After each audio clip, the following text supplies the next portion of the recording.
तो hi everyone, सबसे पहले तो सबको हैप्पी होली। और अभी आपको पता ही है कि जो जितने भी एग्ज़ाम्स हो रहे हैं उसमें दो सब्जेक्ट का बोलबाला चल रहा है। पहला सब्जेक्ट है साइंस और दूसरा है हमारा हिस्ट्री। तो हिस्ट्री के लिए हमने जो है एनसीईआरटी को शुरू कर दिया था। एनसीईआरटी सार संग्रह को महेश बनवाल वाली बुक जो है उसको स्टार्ट कर दिया था। तो अब बच जाता है साइंस, और साइंस का जो वेटेज है बहुत ही ज़्यादा बढ़ रहा है। और हाल फिलहाल के एग्ज़ाम को अगर देख ले, यानी कि एएसओ का जो मेंस हुआ है इधर हाल फिलहाल 2-3 दिन पहले, तो एएसओ का पेपर देख लीजिए, या फिर अभी जो बिहार एसआई वाला एग्ज़ाम हुआ था 18 और 21 को, तो उसके प्रीलिम्स के पेपर को देखकर आपको लगने लगेगा कि अब जो लूसेंट वाला वन लाइनर वाला और स्पीडी वाला कहानी था वो ख़त्म हो चुका है। क्योंकि अगर आपको कॉन्सेप्ट नहीं पता है तो आप जो है अब साइंस को कर ही नहीं सकते हैं, और आप साइंस को स्किप भी नहीं कर सकते, इसलिए क्योंकि 20 से 25 क्वेश्चन जो है हर एग्ज़ाम में जो है अब साइंस से देखने को मिल रहे हैं। और वो जो क्वेश्चंस हैं वो डायरेक्ट टू डायरेक्ट जो है एनसीईआरटी से उठाकर दे दिया जा रहा है। अब एनसीईआरटी के जो चैप्टर हैं, एनसीईआरटी इतना ज़्यादा लेंदी है और इतना ज़्यादा उसके वर्ड्स कंफ्यूजिंग है कि हम लोगों को समझ ही नहीं आता है। और हम लोग चाहते हैं कि एक ऐसा टीचर हो जो हमें दिमाग में जो है उस चीज़ को वो कर दे। अब देखिए, मैं तो कोई टीचर नहीं हूँ, लेकिन मुझे पता है इतना कि मैं अगर आपको अगर एनसीईआरटी को पढ़ाती हूँ, साइंस को अच्छे से समझाती हूँ, एक बच्चे के जैसे, एक दोस्त के जैसे, तो वो हमेशा आपको याद रहेगा। ठीक है, जैसे मैंने खुद सीखा है वैसे भी ही आपको मैं सिखाने का कोशिश करूँगी इस वीडियो के थ्रू। और बाकी आपको पता है कि हम वैसे तो 6 to 12 सब बोलते हैं कि 6 to 12 जो है एनसीईआरटी पढ़नी चाहिए साइंस के। लेकिन अभी आपको अगर पता हो तो जो एईटीओ का एग्ज़ाम है वो अप्रैल में संभावित है। उसके साथ साथ जो हमारा बिहार एसआई का मेंस है वो भी अप्रैल में संभावित है। अब इतने कम दिनों में हम लोग अगर 11th और 12th के क्वेश्चंस करने बैठ जाए, एनसीईआरटी करने बैठ जाए, तो हमारा वैसे भी जो है कुछ होने वाला नहीं है। इसलिए नहीं होने वाला है क्योंकि सिलेबस बहुत ही ज़्यादा बड़ा है और हमारे पास टाइम बहुत कम है। तो साइंस में भी उतना टाइम नहीं दे सकते। हम लोग एक शॉर्टकट की तरफ जाएंगे, और उस शॉर्टकट में मैक्सिमम हम लोग जो है 9th और 10th क्लास, जो कि बेस होता है हर एक एग्ज़ाम में 9th और 10th से क्वेश्चंस देखने को मिल रहे हैं। जैसे कि बीपीएससी का भी जो प्रीलिम्स हुआ था उसमें भी 9-10 से बहुत सारे क्वेश्चन डायरेक्ट टू डायरेक्ट आ गए थे। और अभी का जो ट्रेंड चल रहा है ना, बीपीएससी आयोग जो है कमीशन, वो डायरेक्ट एनसीईआरटी की एक्टिविटी से क्वेश्चंस उठा रहे हैं, डायरेक्ट उसके एग्जाम्पल से क्वेश्चन उठा रहे हैं, डायरेक्ट उसके क्वेश्चन से जो क्वेश्चन दिया हुआ रहता है प्रैक्टिस करने के लिए उन सब से क्वेश्चन डाल रहे हैं। तो अब अगर आप वन लाइनर की तरफ भागेंगे तो वन लाइनर पढ़ के वैसे भी आपका वो होने वाला नहीं है। तो इसी वजह से एनसीईआरटी को हमने शुरू किया है, और इसी के क्रम में हमने जो है सबसे पहला जो है 9th क्लास से शुरू किया है, और वो चैप्टर है हमारा केमिस्ट्री। ठीक है, तो हम लोग जो है इस वीडियो के थ्रू सारे पहले तो एनसीईआरटी के चैप्टर को कंप्लीट करेंगे। एनसीईआरटी का जो है ये पूरा जो है एक चैप्टर का जो है नोट्स बना हुआ है, बहुत ही अच्छे तरीके से बनाया गया नोट्स है, जिसको आपको एक बार सिर्फ मेरे वीडियो के साथ पढ़ना है, उसके बाद आप रिवाइज करेंगे। और उसके बाद ये पहला जो वीडियो होगा उसमें हम जो है इस पूरे चैप्टर का एनालाइज करेंगे कि कैसे क्या हुआ, ठीक है, पूरा कॉन्सेप्ट के साथ। और उसके बाद दूसरा जो वीडियो होगा, जितने भी एक्टिविटी फर्स्ट के मतलब पहले चैप्टर के जितने भी एक्टिविटी हैं 5 से 6 सभी को जो है दूसरे वीडियो में हम एक्सप्लेन करेंगे।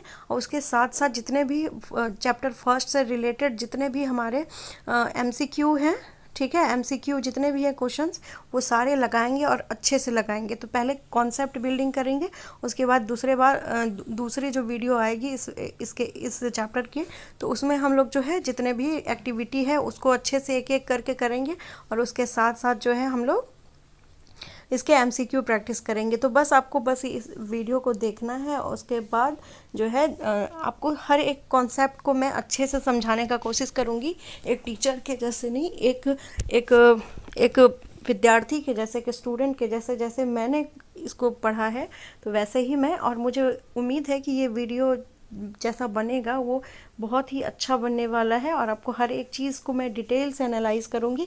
और आपको देखने में लग रहा है कि ये इंग्लिश है, लेकिन आपको जो हिंदी मीडियम वाले स्टूडेंट हैं वो भी इस वीडियो से बहुत ही ज़्यादा बेनिफिट लेने वाले हैं, क्योंकि मुझे हिंदी भी आती है और इंग्लिश भी आती है। तो मैं भले ही यहाँ पे इंग्लिश में लिखा हुआ है, लेकिन मैं एक्सप्लेन हिंदी में भी करूँगी, और हर एक टर्म, हर एक कीवर्ड्स को मैं हिंदी में एक्सप्लेन करूँगी, और फिर एग्जाम्पल्स को भी मैं हिंदी में करूँगी। तो आप अगर कोई भी मतलब बाइलिंगुअल, आप ये पूरा वीडियो होगा और आप किसी भी भाषा से प्रिपरेशन करते हैं आपको समझ में आ जाएगा, ठीक है। तो हिंदी और इंग्लिश का कोई इशू नहीं है, और इसका पीडीएफ जो है हिंदी इंग्लिश दोनों में दे दिया जाएगा।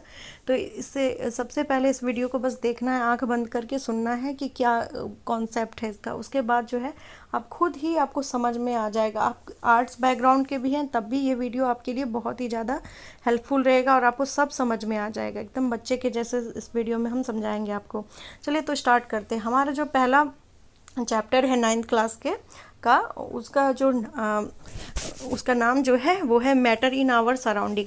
अब मैटर है, पहला दो कीवर्ड हमको दिख रहे हैं, एक मैटर एक सराउंडिंग, ठीक है। सराउंडिंग का मतलब क्या हुआ, हमारे चारों तरफ, और मैटर का मतलब हुआ पदार्थ।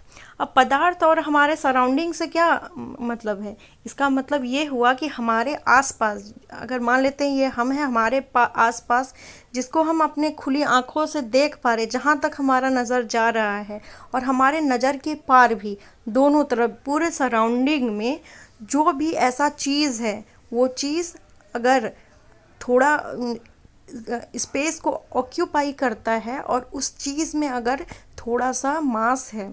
अब क्या इसका मतलब हुआ, ऑक्यूपाई स्पेस कर रहा है, मतलब कि वो अगर स्थान घेर रही है, वो चीज़ जिसको हम देख रहे हैं अपने आँखों से हमारे आसपास में, वो अगर स्थान घेर रही है और उसके अंदर द्रव्यमान है, द्रव्यमान यानी मास है, तो उस चीज़ को हम लोग कहते हैं मैटर। मैटर को हिंदी में कहा जाता है पदार्थ। यानी कि हमारे आसपास जितने दूर तक हमारी नज़र जा रही है, या फिर हमारे नज़र से भी परे जो ऐसी चीज़ हमको दिख रही है, वो अगर अपना स्थान घेर रही है, यानी कि ऑक्यूपाई कर रही है स्पेसेस को, और दूसरा उसमें अगर कोई ना कोई वेट है, तो उस चीज़ को कहा जाता है मैटर, ठीक है। मैटर और सराउंडिंग का कॉन्सेप्ट हमने समझ लिया। तो मैटर क्या होगा, मैटर हम किसको कहेंगे, पहला जिस्म जो कि ऑक्यूपाई करेगा स्पेस को, कोई जगह को ऑक्यूपाई करेगा, और दूसरा क्या है, उसमें दूसरा क्या शर्त है कि उसमें जो है द्रव्यमान होना चाहिए या मास होना चाहिए, ठीक है। आप कह सकते हैं एक तरह से कि वेट होना चाहिए। तो जो जगह घेर रही है, तो वो चीज़ किसी भी चीज़ से बनी ही होगी, तो उसमें मास कोई ना कोई होगा ही। चलिए इसके बारे में हम लोग पढ़ लिए। अब इस चैप्टर में हमारे क्या क्या की कॉन्सेप्ट है, जिसको हम इस चैप्टर के थ्रू और वीडियो के थ्रू कंप्लीट करेंगे। तो ये है कि पार्टिकल नेचर ऑफ मैटर, मतलब कि जो पदार्थ है यानी मैटर जो है, उसका पार्टिकल नेचर यानी जो कणिकीय सिद्धांत है पदार्थ का, उसके बारे में हम लोग पढ़ेंगे। दूसरा क्या है, स्टेट ऑफ मैटर, यानी कि जो पदार्थ की अवस्थाएं हैं, यानी स्टेट ऑफ मैटर है, मतलब कितने अवस्था का होता है, उसके बारे में हम लोग पढ़ेंगे। उसके बाद है interchange in state of matter, मतलब कि जो है मैटर यानी पदार्थ का जो है कितने तरीके से इंटरचेंज होता है, उसके बारे में पढ़ेंगे। उसके बाद है इवेपोरेशन एंड बॉइलिंग। इवेपोरेशन वाष्पीकरण, ठीक है, वाष्पीकरण के बारे में पढ़ेंगे, और बॉइलिंग यानी कि क्वथनांक के बारे में पढ़ेंगे। उसके बाद केल्विन और सेल्सियस स्केल के बारे में पढ़ेंगे। केल्विन और स्केल, सेल्सियस स्केल जो है, इसमें बहुत सारे क्वेश्चन आ जाते हैं, जैसे मॉक में भी मिलते होंगे और प्रीवियस ईयर में भी, कि केल्विन मान लेते हैं कि 80 केल्विन को जो है सेल्सियस में बदल के दिखाइए, ये कहा जाता है, या फिर जो है 30 डिग्री सेल्सियस को केल्विन में बदल कर दिखाइए। इस तरह के क्वेश्चंस आते हैं तो हमारा दिमाग जो है काम नहीं करने लगता है। तो इसमें हम लोग सारे कॉन्सेप्ट को पढ़ेंगे, ठीक है, हर एक चीज़ का डेफिनेशन मैटर का। उसके बाद जो भी चीज़ है, इसको मोटा मोटी तौर पे हमने जो है एक अपना फाउंडेशन रख लिया है कि हम लोग इस चैप्टर में पढ़ेंगे क्या, ठीक है। अब आगे बढ़ते हैं। अब देखिए, इसमें है कि पार्टिकल नेचर ऑफ मैटर, मतलब जो पदार्थ है उसका पार्टिकल नेचर क्या क्या है। अब देखिए, anything that occupies space and has mass is filled by sense is called matter. इसका क्या मतलब है? ऑक्यूपाई करता है स्पेसेस को, और दूसरा उसमें मास है। तो हम लोगों ने पहले ही ऊपर पढ़ा कि दो चीज़ होना चाहिए, दो शर्त होता है कि वह स्थान घेरती हो, और दूसरा क्या है, उसमें जो है द्रव्यमान हो, द्रव्यमान इन द सेंस मास हो, ठीक है। तो स्पेस करेगा ऑक्यूपाई और दूसरा मास हो। उसके बाद है matter is the form of 5 basic element the पंच तत्व।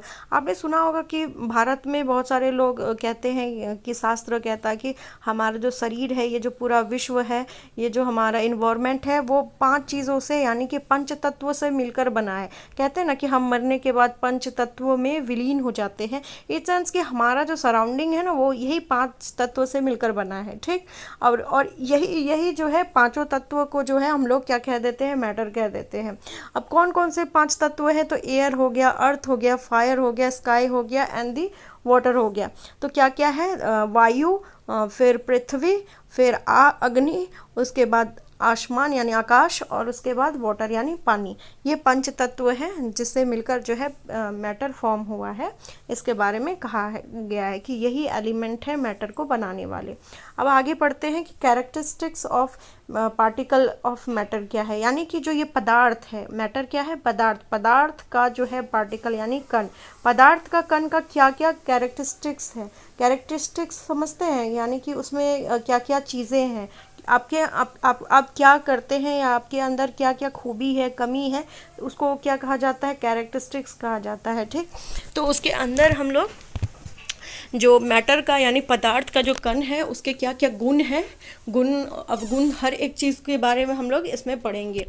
अब देखिए, सबसे पहले क्या कहा जाता है कैरेक्टरिस्टिक्स में? क्या है कि made up of tiny particle, यानी जो पदार्थ है यानी मैटर जो है बहुत छोटे छोटे कणों से मिलकर बना है, छोटे छोटे पार्टिकल्स यानी टीनी पार्टिकल से मिलकर बना है क्या? पदार्थ, ठीक है। और दूसरा क्या है? वैकेंट स्पेस एग्जिस्ट इन पार्टिकल। समझ रहे हैं कि ये जो जितने भी पार्टिकल्स हैं ना, इन दोनों के बीच में जो है खाली जगह है होता है, ठीक। इन दोनों के बीच में जो है खाली जगह होता है। मान लेते हैं कि आप एक जो है आप जो है गरम चाय बनाते हैं, ठीक। चाय जो बनाते हैं आप, जब पानी में चीनी डालेंगे, जब चाय बनाने के लिए गैस पे चढ़ाए आप, ठीक है, उसमें जब आप पानी में चीनी डालेंगे तो वो जो चीनी होता है वो घुल जाता है। घुल जाता है, आपको क्या लग रहा है कि ये घुल गया, तो घुल के कहाँ जाता है? ये कभी आपने सोचने की कोशिश की है? तो जब जो चीनी का कण है यानी कि जो पार्टिकल है चीनी का, शुगर का, वो क्या करता है? जो वाटर के मॉलिक्यूल के बीच में, यानी कि जो पानी के जो पार्टिकल हैं, यानी कह सकते हैं उसके अणु के बीच में, उसके कण के बीच में जो खाली जगह होता है, उसमें जाके वो चले जाता है, ठीक है। ये घुलता नहीं है, बल्कि जो इसके बीच, इन दो पार्टिकल के बीच में जो जगह होता है, उसके बीच में वो चले जाता है, ठीक है। उसी को हम लोग कह देते हैं घुल गया ये, ठीक। तो क्या समझ में आया कि वैकेंट स्पेस एग्जिस्ट करता है। जो पार्टिकल देख लीजिए, ये है हमारे मैटर यानी पदार्थ है। ये छोटे छोटे टाइनी पार्टिकल से बने हैं, ठीक। ये मतलब छोटे छोटे कणों से मिलकर बने हैं, और इसी कणों के बीच में जो आपको दिख रहा है कि खाली जगह है, यानी कि जो है वैकेंट स्पेस है। तो समझ में आ गया, vacant space exist in particles. उसके बाद है particles are in a continuous motion. अब आपको मैं बताती हूँ कि इसके जो कण है ना, ये कंटिन्यूस मोशन करते रहते हैं।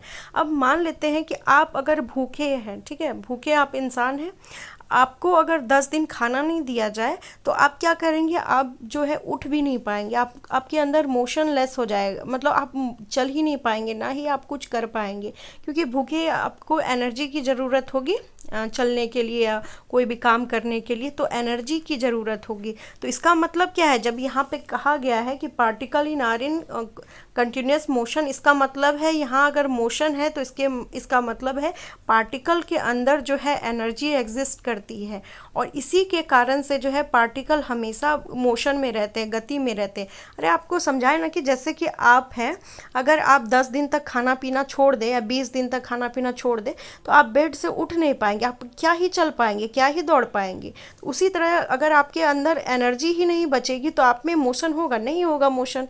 तो यहाँ पे जो पार्टिकल्स हैं उसके ये अगर मोशन कर रहे हैं तो इसका मतलब क्या हुआ कि इसके अंदर जो है एनर्जी है, और इसी एनर्जी को कहा जाता है काइनेटिक एनर्जी। ये जो पार्टिकल के अंदर जो हमारा एनर्जी है वो किस फॉर्म में है, तो काइनेटिक एनर्जी यानी गतिज ऊर्जा। गतिज ऊर्जा समझते हैं ना, कि गति करने के लिए जिस ऊर्जा की ज़रूरत होती है उसको गतिज ऊर्जा कहते हैं, ठीक है। काइनेटिक एनर्जी उसको कहा जाता है। तो इसका मतलब हो गया ना कि particle are in continuous motion, हमेशा मोशन होता है इसमें, इनके पार्टिकल्स के बीच में। उसके बाद क्या है, particles are held together by force of attraction. आपको पता है कि न्यूटन ने जो है कहा था कि कोई भी चीज़ अगर दो चीज़ों के बीच में मास है तो वो उन दोनों के बीच जो है एक फोर्स काम करती है, उस फोर्स को क्या कहा जाता है, तो फोर्स ऑफ अट्रैक्शन कहा जाता है। ये बात तो न्यूटन ने कहा था फिजिक्स में, लेकिन फिजिक्स जो है, साइंस एक ऐसा वो है, एक ऐसा सब्जेक्ट है जो हर एक चीज़ से रिलेट करती है। साइंस ये नहीं कि फिजिक्स अलग हो गया, केमिस्ट्री, सब एक दूसरे से रिलेट करती है, हमारे जीवन से वो रिलेट करती है। तो इसका क्या मतलब है, particle are held together by force of attraction. मतलब दो कण है, अगर ये पदार्थ है यानी कि मैटर है, ये जो है छोटे छोटे कणों से मिलकर बने हैं, तो ये जो कण जो आपस में मूव कर रहे हैं, तो इन दोनों कण, ये भी तो हो सकता है ये कण जो है यानी ये जो पार्टिकल है इस मैटर को छोड़ के बाहर निकल जाए, नहीं हो सकता है ना कि ये इसको इसमें अगर मोशन है तो मोशन करते करते वो बाहर निकल जाए। तो क्यों नहीं मोशन बाहर निकल रहा है ये पार्टिकल, क्यों, इसके अंदर क्योंकि फोर्स ऑफ अट्रैक्शन है, ठीक है। फोर्स ऑफ अट्रैक्शन है जो कि इनको जो है एक बंधन में बांध के रखती है। तो याद रखिएगा कि कंटिन्यूस मोशन है, उसके बाद ये जो है फोर्स ऑफ अट्रैक्शन, ये सब सारे आपको जो है आपको कथन और कारण में ये सारे चिपका के दे दिए जाएंगे क्वेश्चन, ठीक है। उसको आप समझ में आ गया कि अब क्या क्या चीज़ें हमने इसमें पढ़ी। जो अगर मोशन है और हर एक पार्टिकल के बीच में जो है एक फोर्स ऑफ अट्रैक्शन काम कर रहा है। तो न्यूटन ने बताया था ना, तो दो चीज़ अगर मास वाला है तो उस दोनों के बीच में जो है हमारा फोर्स काम करता है।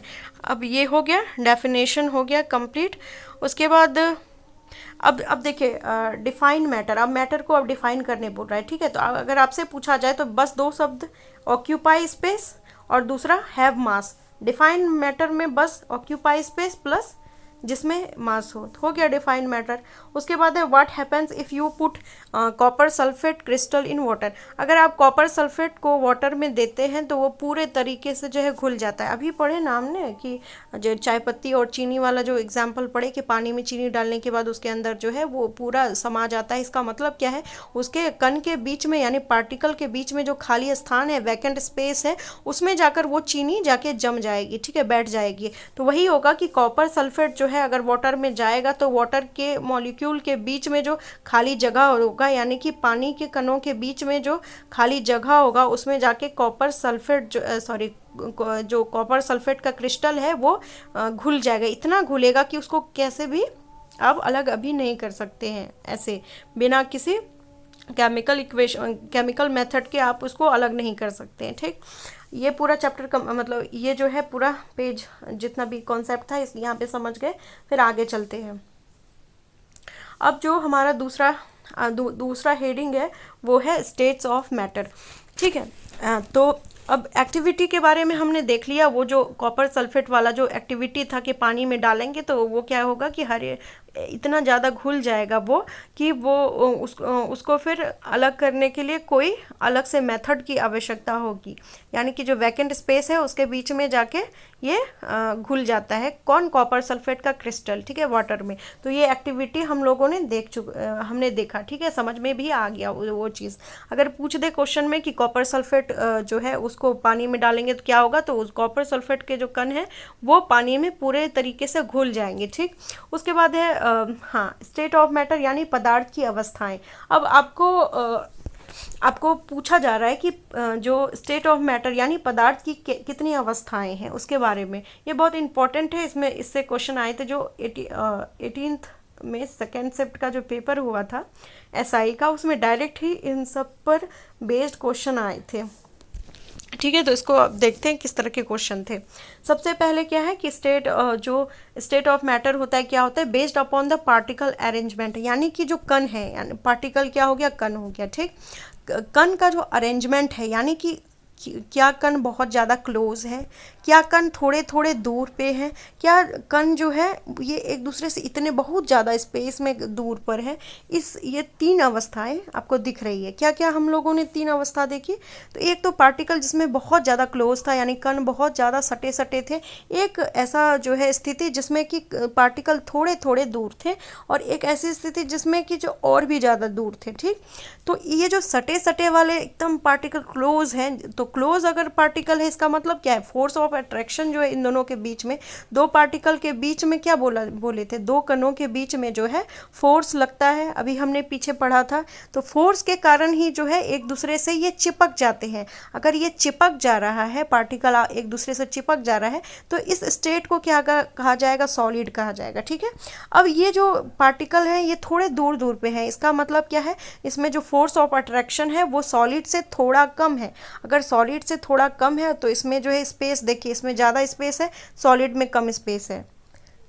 ठीक है, तो इसको क्या कहा जाता है, लिक्विड कहा जाता है। ठीक, अब यहाँ पे देखिए, अब अगर इसको लिक्विड कहा जाता है, उसके बाद यहाँ पे तो देखिए और भी ज़्यादा दूर दूर है, यानी देखिए इसके इन दोनों के बीच जो फोर्स ऑफ अट्रैक्शन है ये क्या होगा, कम होगा, कम ही होगा ना, क्योंकि फोर्स ऑफ अट्रैक्शन के कारण ही दो कण जो है एक दूसरे से चिपकते हैं। तो अगर यहाँ पे चिपक नहीं रहे, इसका मतलब फोर्स ऑफ अट्रैक्शन जो है कम है। यानी हमने क्या पढ़ा, और इस स्थिति को हम लोग क्या कह देंगे, गैस कह देंगे। ठीक, तो हम लोगों ने तीन बेसिक चीज़ को पढ़ा कि किस तरह के स्टेट ऑफ मैटर हो सकते हैं। जो मैटर है, मैटर के पार्टिकल के बेसिस पे जो है हम लोगों ने तीन अवस्थाओं में बांटा, यानी तीन प्रकार से बांटा। एक जिसके पार्टिकल बहुत क्लोज थे, जिसको सॉलिड कहा, जिसमें फोर्स ऑफ अट्रैक्शन ज़्यादा था। दूसरा क्या हुआ, जिसमें थोड़े थोड़े दूर पर थे, उसको लिक्विड कहा, और इसमें फोर्स ऑफ अट्रैक्शन सॉलिड के कंपैरिजन में कम था। उसके बाद तीसरा जो है, इसमें बहुत ज़्यादा दूर दूर में थे, तो इसको जो है हम लोगों ने क्या कहा, इसको गैस कहा। अब देखिए एक और बहुत ही इंपॉर्टेंट चीज़ है। अब देखिए हम लोगों ने पढ़ा कि जो फोर्स ऑफ अट्रैक्शन है वो इसमें पार्टिकल में जो है बहुत ज़्यादा है। लेकिन आपको पता है, अगर फोर्स ऑफ अट्रैक्शन ज़्यादा होगा, इसका मतलब क्या है, इसमें मोशन कम है। मोशन कम है ना भाई, अगर मोशन कम है तभी तो ये एक दूसरे से सट रहे हैं, एक दूसरे से चिपक रहे हैं। तो इसमें क्या है, जो मोशन है, यानी कि अगर मोशन कम है, इसका मतलब क्या हुआ, आपको मोशन अगर आपको कम नज़र आ रहा है, इसका मतलब खाना पानी आपने नहीं किया है। अब खाना पानी नहीं किया तो आप में एनर्जी नहीं है। तो कौन सी एनर्जी आप में नहीं है, पार्टिकल को चलने के लिए कौन सी एनर्जी की ज़रूरत होती है, हमने पीछे पढ़ा कि हमें वहाँ काइनेटिक एनर्जी की ज़रूरत होती है। यानी कौन सी ऊर्जा की ज़रूरत होती है, तो हमें जो है चलने के लिए किसकी, गतिज ऊर्जा की आवश्यकता होती है। इसका मतलब है पार्टिकल अगर चल नहीं रहा है, इसका मतलब ये हुआ कि इसमें जो काइनेटिक एनर्जी है, यानी गतिज ऊर्जा है, वो सॉलिड में कम होगी ना भाई। जब पार्टिकल चिपक रहा है, इसका मतलब क्या है, इसमें मोशन नहीं है।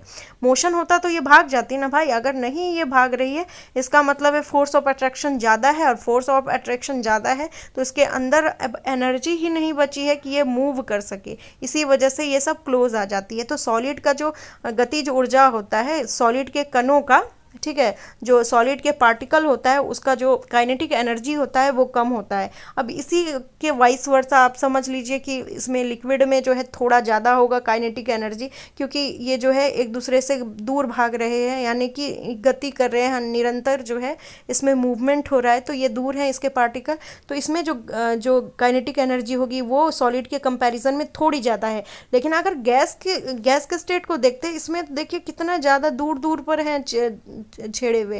तो अगर इतने दूर दूर पर है, इसका मतलब ये हुआ कि इसमें जो काइनेटिक एनर्जी है, यानी गतिज ऊर्जा, कणों को चलने के लिए जो शक्ति है, ऊर्जा है, वो जो है सबसे ज़्यादा है। तो अब इसमें हम लोगों ने तीन केस को पढ़ लिया, ठीक, जिसमें कि हमने पढ़ा फोर्स ऑफ अट्रैक्शन, ठीक है, मतलब कणों के बीच अगर फोर्स ऑफ अट्रैक्शन होगा तो वो सॉलिड की स्थिति हो जाएगी, तो चिपक जाएगा कण।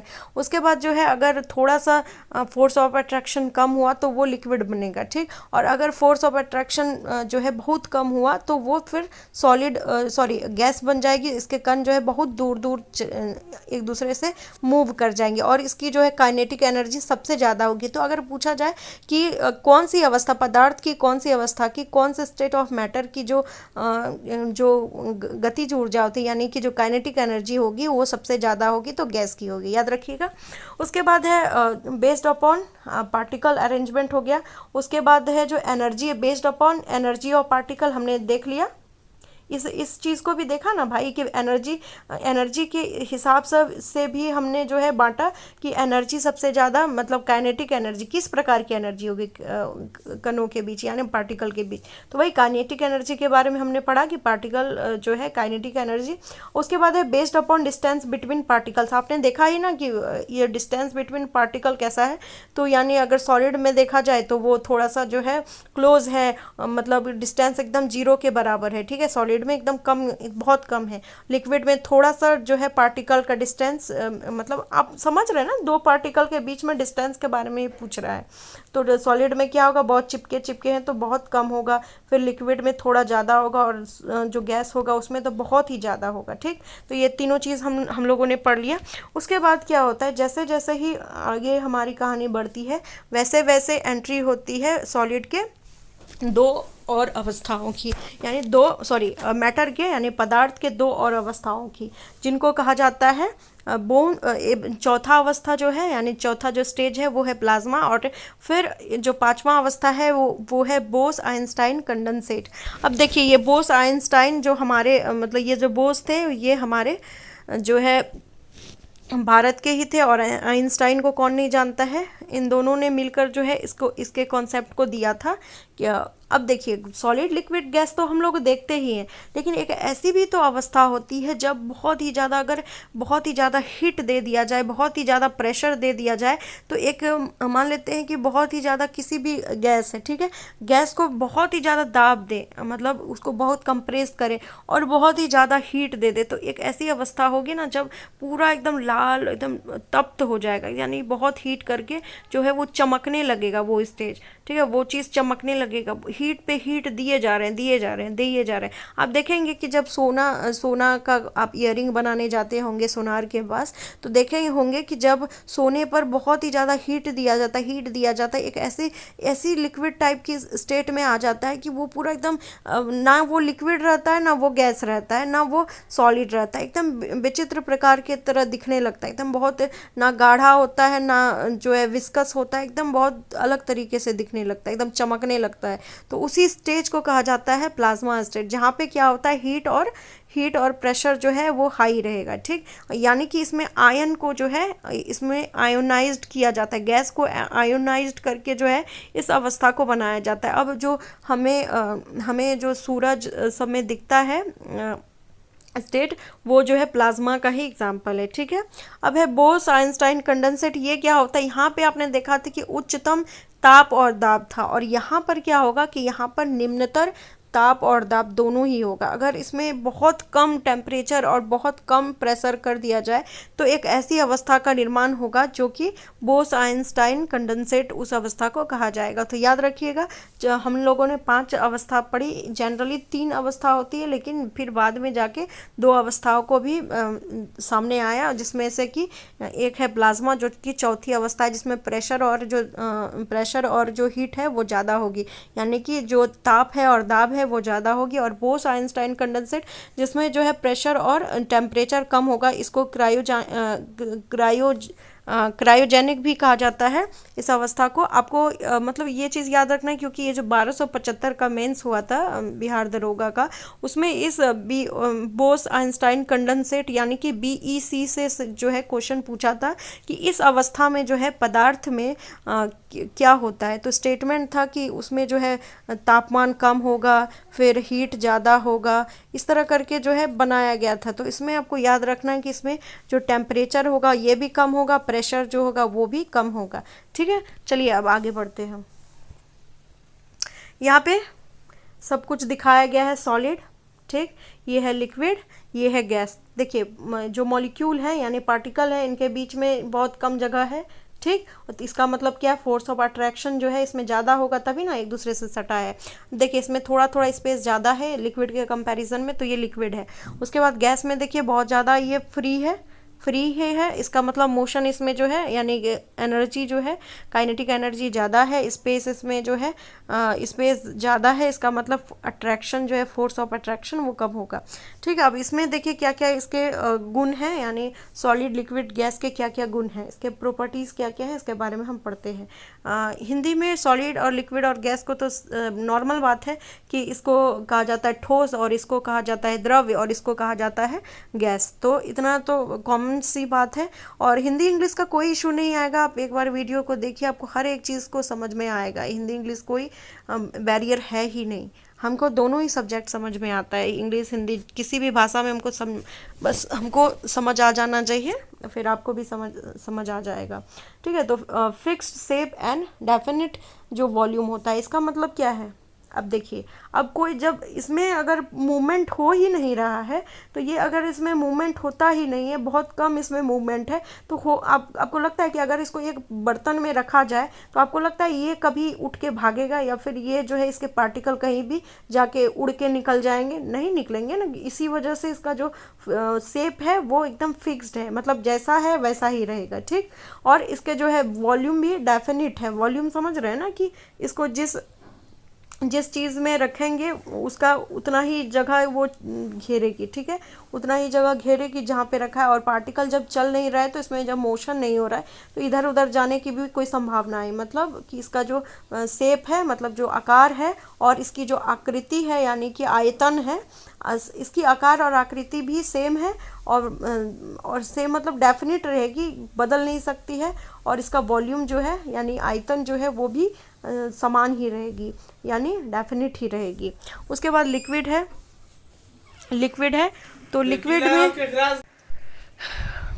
तो फिर इसमें क्या हुआ, सॉलिड में है fixed shape and definite volume होता है।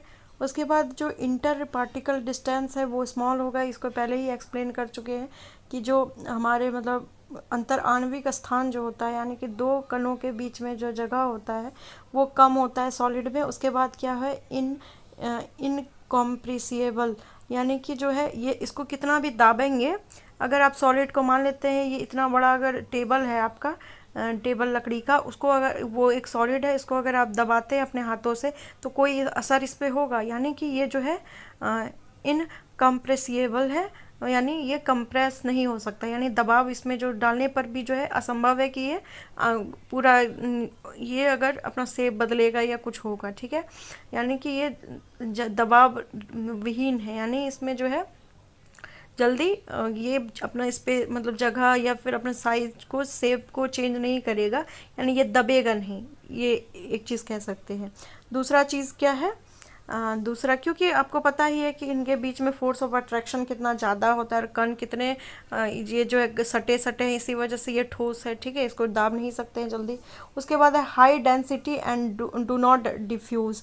इसका मतलब होता है डेंसिटी क्या होता है, डेंसिटी एक अगर मान लेते हैं इतना जगह है, ठीक है, इस जगह में कितने ज़्यादा पार्टिकल्स हैं चिपके हुए, मान लेते हैं एक ये घर है एक ये घर है, इसमें मान लेते हैं 20 आदमी है, ठीक है, और इसमें जो है 10 आदमी है, सेम घर का साइज है, लेकिन इसमें अंदर जो है इसमें 20 है और इसमें 10 ही है, तो किसका कौन सबसे ज़्यादा डेंस होगा, जिसमें कि एक निश्चित एरिया में यानी एक निश्चित जो है जगह पर यानी एक निश्चित स्थान पर कितने पार्टिकल, यानी पार्टिकल हम लोग आदमी को मान लेते हैं, कितने चीज़ जो है मतलब है, उसी को कहा जाता है डेंसिटी। इसका मतलब क्या हुआ, डेंस कौन होगा, यानी कि कौन घना, सबसे ज़्यादा घना, समझ रहे हैं ना भाई, घना क्या होता है, जो सबसे ज़्यादा उसमें जिसमें वो कण हो, तो यानी घन ये घना है। घना क्यों है, क्योंकि इसके जो आदमी है बहुत चिपक जाएंगे, चिपकेंगे ना, बहुत इतना छोटा जगह है, इसमें बहुत सारे आदमी है और यहाँ पे इतना बड़ा जगह है और 10 ही आदमी है, तो यानी ये जो है डेंस होगा, यानी कि ये सबसे ज़्यादा इन दोनों में घना होगा।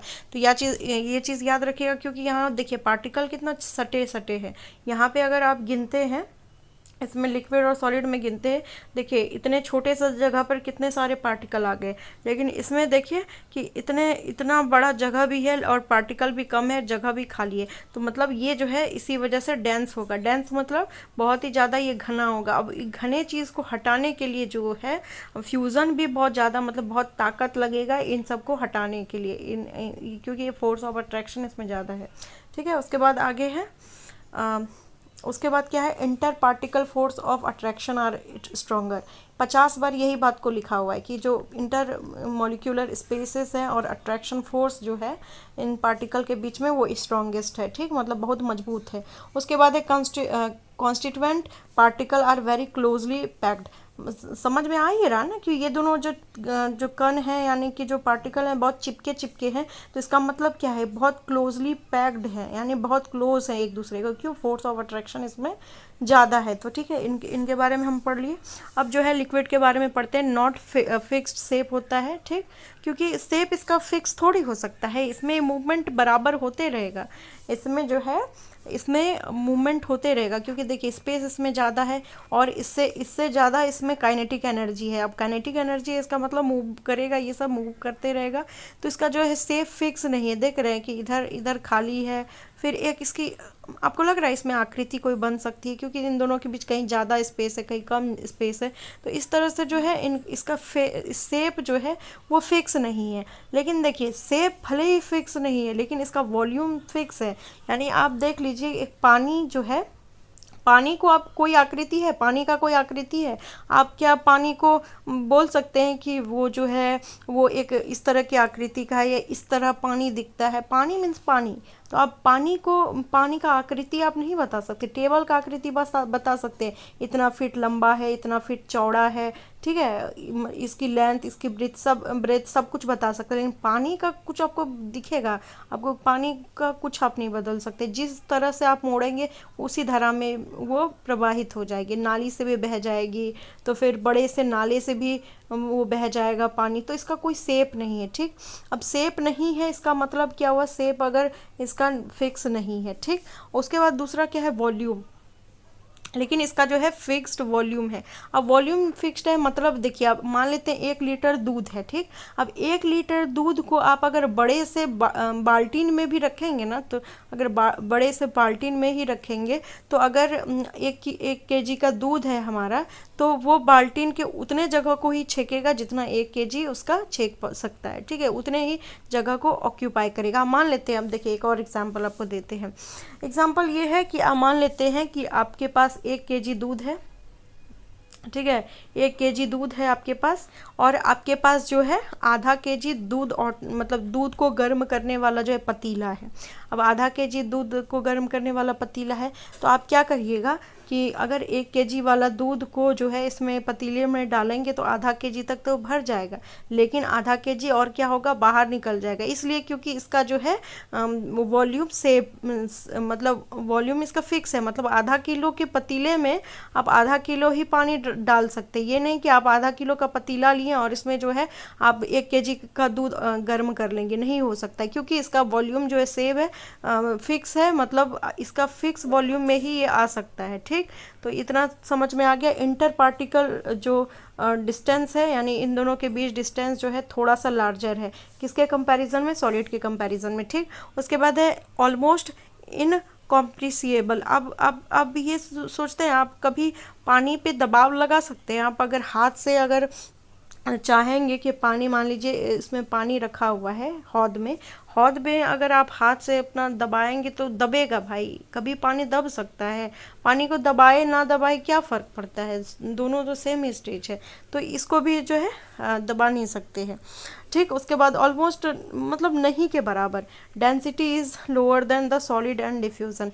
ठीक है, डिफ्यूज़, इसका मतलब क्या हुआ कि जो डेंसिटी आपको बताया ही गया कि घना कितना है, ये घना इतना ज़्यादा है, ये थोड़ा घना इसका कम है। मतलब समझ में आया ना, एक फिक्स एरिया में जितना पार्टिकल रखा हुआ है उसी को कहा जाता है घनापन। तो इसमें देखिए कितना सारा पार्टिकल आ गया इतने छोटे से जगह में, लेकिन इसमें इतना बड़ा जगह है और इसमें पार्टिकल कम है, तो ये घना ज़्यादा नहीं है इसके कंपैरिजन में। ठीक, उसके बाद क्या, इंटर पार्टिकल फोर्स अट्रैक्शन और वीकर्स, इसके कंपैरिजन में इंटर मॉलिक्यूलर जो फोर्स है यानी दो पार्टिकल के बीच में जो फोर्स है वो कम है। ठीक, इसके बारे में हम लोगों ने पढ़ लिया है। अब क्या है, ये क्या है, constituent particle are less closely packed, मतलब समझ रहे हैं कि ये जो मान लेते हैं ये जगह है, इसमें ऐसे ऐसे लिक्विड फैला हुआ है, ठीक, लिक्विड, तो इसमें सब दिख रहा है ना, इन दोनों के बीच क्लोज नहीं है, ज़्यादा कण क्लोज नहीं है, यानी पार्टिकल क्लोज नहीं है। अगर पार्टिकल क्लोज रहता तो वो तो सॉलिड बन जाता फिर, लेकिन मतलब दूर दूर है पैक्ड। ठीक है, इतना चीज़ हम लोगों ने पढ़ लिया। अब जो है गैस के बारे में पढ़ेंगे, सॉलिड लिक्विड पढ़ लिया। अब इतना पढ़ के वो समझ में आ ही गया होगा कि गैस में क्या क्या दिया होगा। अब गैस के देखिए, neither fixed shape nor fixed volume. आप मान लेते हैं कि 100 ग्राम, मान लेते हैं कि आपके पास 1 केजी आपके पास कोई गैस है, ठीक है, ऑक्सीजन गैस मान लेते हैं। अब 1 केजी ऑक्सीजन गैस है, उसको अगर 250 ग्राम वाले सिलेंडर में भी भरेंगे ना, कि 250 ग्राम अगर इस सिलेंडर का वॉल्यूम है 250 ग्राम, इसमें 1 केजी वाला गैस आ जाएगा। आप देखे होंगे कि जो सिलेंडर, मतलब मेडिकल स्टोर सब में जो सिलेंडर होता है, ऑक्सीजन सिलेंडर, छोटा छोटा सिलेंडर होता है लेकिन उसमें बहुत ज़्यादा गैस भरा रहता है, ठीक। और फिर हमारे घर में जो एलपीजी सिलेंडर होते हैं उसमें भी देखिएगा कि छोटा सा सिलेंडर में जो है कितना ज़्यादा, मतलब 18 से 20 किलो जो है हमारा उसमें गैस आ जाता है, यानी इतना छोटा होता है लेकिन फिर भी उसमें जो है वो आ जाता है। इसका मतलब क्या है कि कहीं भी इसका ना तो फिक्स शेप है, देखने में भी आपको नहीं पता चलेगा गैस का क्या शेप हो सकता है, कोई शेप नहीं होगा, ठीक है। और दूसरा वॉल्यूम भी इसका जो है फिक्स नहीं होगा। आप अगर 1 केजी गैस को आप 250 ग्राम वाले भी डब्बे में भर के रख सकते हैं, ठीक है। गैस का क्या ही जो है वॉल्यूम होगा, तो ना ही इसका ना ही शेप होता है ना ही इसका वॉल्यूम होता है, ठीक। उसके बाद इंटर पार्टिकल जो डिस्टेंस है वो लार्जर होगा। समझ में आ ही रहा है कि दोनों के बीच इंटर पार्टिकल डिस्टेंस क्या हुआ, इन दोनों के बीच में जो खाली जगह है वो जो है बहुत ज़्यादा है। हाईली कंप्रेसिबल, आपने कंप्रेसेबल जो है मतलब आपको वही बात, जैसे 250 ग्राम वाला जो हमारा बर्तन है उसमें हम लोग 1 केजी का गैस भर सकते हैं। इतना कंप्रेस, कितना भी इसको कंप्रेस कर लेंगे लिक्विड में फॉर्म हो जाएगा लेकिन ये उसमें आ जाएगा, ठीक है, हाईली कंप्रेसिबल। उसके बाद है डेंसिटी, फिर क्या है डेंसिटी क्या है, density is least and diffuse, ठीक है। इसका जो डेंसिटी है, समझ रहे हैं, घनापन जो है इसके बीच में डेंसिटी बहुत जो है कम है, यानी लीस्ट है इन दोनों के कंपैरिजन में। फिर इंटर पार्टिकुलर फोर्स जो है, पार्टिकल फोर्स जो है अट्रैक्शन आर वीकेस्ट, समझ रहे हैं कि इन दोनों के बीच में जो इंटर पार्टिकुलर फोर्स है यानी फोर्स ऑफ अट्रैक्शन जो है बहुत कम है, ठीक। उसके बाद एक constituent particles are free to move, समझ रहे हैं, यहाँ अगर फोर्स ही नहीं है दोनों के बीच में और इसमें एनर्जी भी जो गतिज ऊर्जा है यानी कि काइनेटिक एनर्जी जो है वो बहुत ही ज़्यादा है। अगर एनर्जी इसमें ज़्यादा है तो ये किसी का सुनेगा भाई, ये अपने मूव करने लगेगा, बाहर मूव करने लगेगा, तो ये मूव करते रहता है हमेशा। तो अब इन तीनों के बारे में हम लोगों ने पढ़ लिया, सॉलिड लिक्विड गैस। अगर कोई भी अगर कन्फ्यूजन है तो आप बता सकते हैं। ये तीनों को हम लोगों ने बहुत अच्छे तरीके से कवर कर लिया। अब जो है हमारा चौथा अवस्था है प्लाज्मा, चौथा स्टेट है प्लाज्मा। इसको ये जो है नॉन इवेल्युएटिव भी है, ठीक, इसको इवेल्युएट नहीं कर सकते हम लोग। ये plasma is an ionised gas, पहले ये बताए थे, गैस को आयोनाइज्ड किया जाता है। अब किसी भी चीज़ में अगर आयन है इसका मतलब क्या है, इसमें इलेक्ट्रिसिटी मूव कर सकता है। कहते हैं ना फ्री जो आयन्स होते हैं उसी के कारण ही इलेक्ट्रिसिटी जनरेट किया जाता है, ठीक। तो अगर यहाँ पे आयन वाली कहानी है, इसका मतलब क्या है, ये जो है कंडक्टर है, गुड कंडक्टर है, तभी तो इसमें इलेक्ट्रिसिटी का प्रवाह हो सकता है। यानी अगर आयन है तो आप समझ लीजिए आंख बंद करके कि आयन अगर कहीं भी फ्री आयन है तो वहाँ पर जो है इलेक्ट्रिसिटी यानी विद्युत धारा जो है प्रवाहित होगा। यानी अगर किसी भी चीज़ में विद्युत धारा प्रवाहित होती है तो उसको जो है कंडक्टर कहते हैं, यानी सुचालक कहते हैं। सुचालक मीन्स जिससे कि विद्युत धारा प्रवाह हो जाए। उसके बाद जो है ठीक है, तो मतलब समझ लिए कि गुड कंडक्टर होगा। तो यहाँ पे वही लिखा है, plasma is a very good conductor of electricity and is affected by the magnetic field. अगर कोई भी चीज़ आपको पता होगा कि ये एक नियम है कि अगर कोई भी पार्टिकल, जहाँ पे इलेक्ट्रिसिटी है वहाँ पर जो है मैग्नेटिक फील्ड भी जनरेट होगा। अगर बहुत ही ज़्यादा इलेक्ट्रिसिटी यहाँ पे होगा तो उस जगह पर जो है ऑटोमेटिकली जो है वो मैग्नेटिक फील्ड भी बना देता है। तो याद रखिए, वैसे ही मैग्नेटिक फील्ड भी है, अगर बहुत यहाँ पे मैग्नेट है तो कुछ टाइम के बाद ज़्यादा मूवमेंट हो रहा है तो वहाँ पे इलेक्ट्रिसिटी भी जनरेट हो जाता है, ये नियम है। तो इसका मतलब क्या, इलेक्ट्रिसिटी है, इसका मतलब मैग्नेटिक फील्ड भी बनेगा। Plasma like gases have an indefinite shape और इंडेफिनाइट जो है इसका वॉल्यूम होता है, यानी ये गैस के जैसा ही आयोनाइज्ड गैस ही तो है।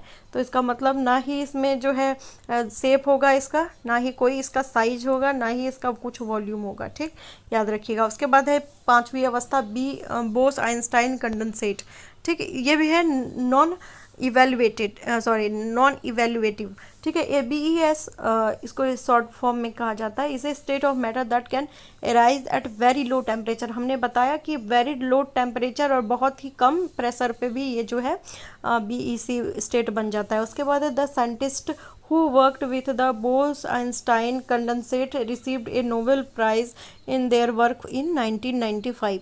याद रखिएगा, सत्येंद्र नाथ बोस थे। ठीक है, ये जो बोस है ये सत्येंद्र नाथ बोस जो कि भारत के ही थे और आइंस्टाइन के साथ मिलकर इन लोगों ने इस अवस्था के बारे में खोजा था। तो इनको जो है नोबेल पुरस्कार भी मिला था, नोबेल अवार्ड भी मिला था, याद रखिएगा।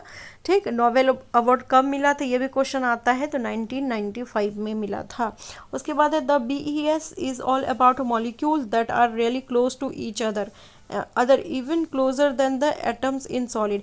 यानी कि ये समझ रहे हैं कि अगर एटम जो है, मान लेते हैं ये एटम है, ठीक है, एटम तो बहुत ज़्यादा क्लोज है ही इन दोनों के पार्टिकल, लेकिन ये जो BES है इतना ज़्यादा क्लोज है। क्लोज होने का कारण समझ रहे हैं, इसमें इतना प्रेशर लगाया गया है, इसमें मतलब इतना कम, मतलब इसमें इतना ज़्यादा कम जो है, इसमें हीट ही नहीं है। हीट अगर आपको बताया ही गया कि इसमें बहुत कम हीट दिया जाता, मतलब हीट ही नहीं रहता है, बहुत कम तापमान पर ये एक दूसरे से क्लोज आ जाते हैं। अगर हीट नहीं दिया जाएगा यानी कि इन दोनों के पार्टिकल के बीच में कोई मूवमेंट ही नहीं होगा। अब मूवमेंट ही नहीं होगा तो ये जो है इनके पार्टिकल इतने क्लोज हो जाते हैं कि ये सॉलिड से भी ज़्यादा क्लोज हो जाते हैं। तो स्टेटमेंट दे देगा ना भाई कि BES जो है, BES के जो एटम्स होते हैं और इनके जो मॉलिक्यूल्स होते हैं वो सॉलिड से भी ज़्यादा क्लोजर होते हैं। तो ये सब चीज़ बात हम लोग पढ़े ही नहीं है लूसेंट में और किसी वन लाइनर बुक में, तो इसमें लिखा हुआ है कि बहुत क्लोजर होते हैं, तो ये जो है सही हो जाएगा। ठीक, तो इस तरह से हमने पांचों अवस्था को अच्छे से डिटेल में, इतना डिटेल में कवर किया बच्चे के जैसे कि अब ये पूरा कथा के जैसे, कहानी के जैसे, स्टोरी के फॉर्म में हमको याद हो चुका है। अब जो है ये वीडियो थोड़ा बड़ा हो जाएगा, इसी वजह से जो है 1 मिनट पहले देख लेते हैं। ठीक है, इतना दूर हम लोग आज कर लेंगे, उसके बाद नेक्स्ट दूसरे वीडियो में करेंगे, क्योंकि वीडियो लंबा हो जाएगा तो फिर आपको समझ में भी नहीं आने लगेगा और पढ़ने का मन भी नहीं करेगा। हंसते खेलते हुए हम लोगों को पढ़ना है, पढ़ाई करना है, प्रेशर लेकर नहीं। ठीक है, तो हम लोग दूसरे वीडियो में फिर नेक्स्ट पार्ट को अच्छे से और उसके साथ साथ जो एक्टिविटी है और एक्टिविटी के साथ साथ MCQ को देख लेंगे। ठीक है, जो अभी 10 मिनट में जितना भी हम कर सकते हैं कवर। ठीक है, तो इसको ज़्यादा लंबा वीडियो नहीं बनाएंगे, 60 मिनट के अंदर ही इसको कंप्लीट करेंगे। ठीक है, उसके बाद है microscopic explanation for properties of solid. तो क्या क्या प्रॉपर्टी है सुनिए। जैसे सॉलिड हैव डेफिनेट से पढ़ चुके हैं, डेफिनेट वॉल्यूम। ठीक है, because the particle are locked into place, समझ रहे हैं, क्योंकि दोनों के बीच फोर्स ऑफ अट्रैक्शन, यानी कि जो है हमारा जो फोर्स है, अंतरान्विक बल जो है वो बहुत ही ज़्यादा है, इसी वजह से solid do not flow easily. समझ रहे हैं ना कि जो सॉलिड के पार्टिकल हैं या सॉलिड जो है वो जल्दी जो है फ्लो नहीं कर पाते हैं, यानी कि इसके कण इतने ज़्यादा चिपके होते हैं कि इसमें मूवमेंट ही बहुत कम होता है। तो मूवमेंट कम होता है तो ये फ्लो थोड़ी कर पाएगा। ठीक है, तो मतलब क्या हुआ, solid do not flow easily because the particle can not move side past और अनदर। समझ रहे हैं ना, क्योंकि फोर्स ऑफ अट्रैक्शन ज़्यादा है और जब फोर्स कहीं ज़्यादा होगा तो वो उसको छोड़ता ही नहीं है दूसरे पार्टिकल को कि बाहर वो मूव कर पाए। ठीक है, उसके बाद solids are not easily compressible. हमने पढ़ा ही है कि दबाव रहित होता है, मतलब दबाव ये जल्दी इसमें आप दाब नहीं लगा सकते हैं, यानी अगर सॉलिड है यानी ठोस है, इसको आप जल्दी हाथ से या किसी भी चीज़ से जल्दी दाब नहीं सकते हैं, because there is little space between particle, समझ रहे हैं ना, क्योंकि इसके बीच में पहले से ही जो है पार्टिकल स्पेस बहुत कम है। अब स्पेस के में ही भरेगा ना भाई, अगर आप प्रेस करेंगे तो जगह अगर रहेगा तभी ना वो कंप्रेस हो पाएगा। तो यहाँ पे पार्टिकल के बीच स्पेस ही नहीं है, तो इसी वजह से ये ऐसा नहीं हो पा रहा है। अब जो है आगे पढ़ते हैं लिक्विड के बारे में। लिक्विड का भी सेम ही होगा कहानी कि इजीली कंप्रेसिबल नहीं है, जैसे कि सॉलिड में पढ़े वैसे ही इजीली कंप्रेसिबल नहीं है। उसके बाद have definite volume but there is no space, मतलब इसका वॉल्यूम आपको बताया ना कि लिक्विड का वॉल्यूम जो है वो डेफिनिट होता है, लेकिन जो सेप होता है वो नहीं, सेप उसका नहीं होता है। आपको 250 ग्राम वाले पतीले में 1 kg वाला एग्जाम्पल हम आपको ठीक है। फिर liquid have an indefinite shape because the particle can light past on another, ठीक है। उसके बाद ये हो गया, समझ में आ रहा है। डेफिनिट शेप जो है नहीं होता है, और इसका जो लेकिन इसका वॉल्यूम जो है डेफिनिट होता है। लिक्विड फ्लो इजीली फ्लो कर सकता है, क्योंकि इनके बीच अगर फ्लो क्यों होता है, जब इसमें जो है एनर्जी होता है, कौन, काइनेटिक एनर्जी होता है, तो काइनेटिक एनर्जी होता है तो ये मूव कर जाता है, ठीक है। क्योंकि यहाँ पे थोड़ा सा सॉलिड के कंपैरिजन में ज़्यादा है तो ये फ्लो ज़्यादा करता है, ठीक। ये हो गया। उसके बाद है गैसेस के बारे में पढ़ते हैं, microscopic explanation. Gases are easily compressible because there is great deal of free space, मतलब समझ रहे हैं ना, जिस जगह पर स्पेस होगा वही तो दबेगा ना, जहाँ स्पेस ही नहीं आप दाबिएगा किधर, तो स्पेस है इसका मतलब ये दब जाता है। उसके बाद जो है गैसेस फ्लो ईजिली क्योंकि पार्टिकल रैंडमली मूव फास्ट, समझ रहे हैं, इसमें काइनेटिक एनर्जी होता है, ज़्यादा होता है। तो अगर काइनेटिक एनर्जी ही आपका ज़्यादा होगा तो आप जल्दी जल्दी दौड़ पाएंगे, जल्दी जल्दी चल पाएंगे, ठीक है, और जल्दी चलना कंफर्म है आपका। उसके बाद गैसेस हैव इंडेफिनिट शेप, उसके बाद इंडेफिनिट वॉल्यूम, ना ही इसका वॉल्यूम होता है ना ही इसका शेप होता है, समझ रहे हैं ना। आपको बताया ही कि 1 kg गैस को हम जो है 250 ग्राम वाले पतीले में रख के उसको दबा सकते हैं, कंप्रेस कर सकते हैं और रख सकते हैं। The particle can move past one another, ठीक है, इसको ये एक पार्टिकल को छोड़कर दूसरा पार्टिकल आगे भी बढ़ सकता है, ठीक। उसके बाद है हमारा प्लाज्मा के बारे में और बोस आइंस्टाइन कंडेंसेट के बारे में एक्सप्लेनेशन। तो क्या है कि plasma have an indefinite shape और इंडेफिनिट जो वॉल्यूम भी, ये भी पढ़ चुके हैं। Particle can move past one another, इसमें जो फास्ट होता है आपको पता ही है, इनके बीच में जो वो होता है इसमें एनर्जी बहुत है, तो ये जो है फास्ट फ्लो कर सकता है। प्लाज्मा आर इजीली कंप्रेसिबल, समझ रहे हैं, क्योंकि जगह इनके बीच में ज़्यादा होगा तो ये होगा there is a great deal of free space between particles, समझ में आ रहा ना ये। लेकिन अगर ये इसके बारे में BES के बारे में हम लोग पढ़ेंगे, BEC के बारे में, तो इनके बीच में जो आपने देखा ही कि इनके पार्टिकल बहुत चिपके होते हैं, तो इसका मतलब क्या है, यहाँ स्पेस जो है कम होगा, स्पेस कम होगा तो इसको दबाव रहित होगा, मतलब दबाव इसमें दबावहीन होगा, यानी दबाव इसमें नहीं लग सकता है, इसको हम लोग दाब नहीं सकते हैं। तो यहाँ पे इसको दाब भी सकते हैं क्योंकि स्पेस इसमें जो है बहुत ज़्यादा होता है और इसके जो पार्टिकल हैं बहुत जल्दी जल्दी मूव करते हैं। प्लाज्मा गुड कंडक्टर, समझ में आया ही है, हम लोग ने पढ़ा, और इसी वजह से मैग्नेटिक फील्ड भी इसमें होता है। अब आगे बढ़ते हैं BEC के बारे में। तो उसके बाद है particle are less energetic than solid cause exist are very low temperature, ठीक है। इसमें जो है इसके बारे में पढ़ लिया कि लो इसमें जो है टेम्परेचर होता है। पार्टिकल आर लिटरली इसमें जो मतलब समझ रहे हैं कि इसमें जो है इन दोनों के बीच जो स्पेस होता है ना बहुत ही कम होता है, क्योंकि इसके जो पार्टिकल हैं बहुत क्लोज होंगे। BEC shows super fluidity because particles can flow without friction, समझ रहे हैं, इसमें जो है फ्रिक्शन नहीं होगा, यानी घर्षण नहीं होगा, और घर्षण नहीं होगा तो ये फ्लो जल्दी से कर सकेगा।